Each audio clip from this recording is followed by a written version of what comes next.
Еліміздің мемлекеттік басқару жүйесінде бірқатар өзгерістер орын алмақ. Яғни президенттің әлеуметтік экономикалық процесстерді реттеудегі біршама өкілеттіктері үкіметке және басқа да атқарушы органдарға беріледі. Сөйтіп, үкіметті жасақтаудағы парламенттің рөлі күшейтілмек. Бұл туралы елбасы Нұрсұлтан Назарбаев Қазақстан халқына арнаған үндеуінде мәлім етті. Бүгінде аталмыш реформа жалпы халықтық талқылауға ұсынылып отыр. Елбасының арнайы үндеуіндегі айтылған өзгерістер елдегі демократиялық үрдістердің жалғасын тапқанын көрсетеді. Сондай-ақ үкімет пен парламент жұмысының кәсібилігін арттырып, тиімді жұмыс істеуін қамтамасыз етеді. Бұл елбасы үндеуіне қатысты ақмолалықтардың пікірі. Парламент пенен үкіметтің арасындағы бірнеше өзгерістер енгізіп, өзінің жаңа билікшілікті, өзін басқаруды сол парламент пенен үкімет биліктеріне өзгерту туралы үлкен үндеу жариялады. Ол жөнінде қазір бірнеше нормативті базаларда өзгерістер енгізіледі. Соның арасында конституцияға да өзгерістер енгізілетін болып жатыр.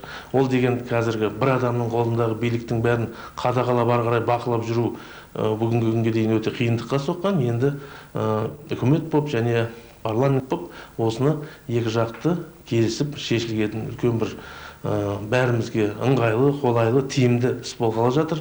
Студенттерге мемлекеттің құрылымы мен оны басқару жүйесін түсіндіру барысында аға оқытушы Гүлмира Ахметова елімізде соңғы жылдары орын алған тың өзгерістер мен реформаларды да қамтуға тырысады. Оның айтуынша, бүгінде мықты парламент, білікті үкімет құру қажеттілігі туындап отыр. Сондықтан елбасының бастамасымен орын алатын реформалар дер кезінде жасалмақшы дейді.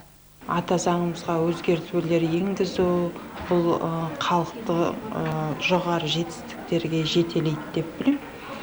Қарап отырсақ, 25 жыл ішінде біз осындай көптеген жетістіктерге жетуіміз осы мықты президенттік биліктің арқасында деп білем.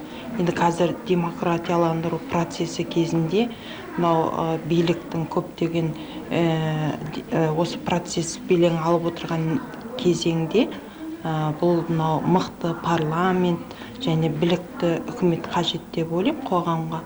Жалпы халықтық талқылауға ұсынылған елбасы үндеуін қоғам өкілдері қолдап, реформаның Қазақстанның дамуында айрықша рөл атқаратындығына сенім білдіруде.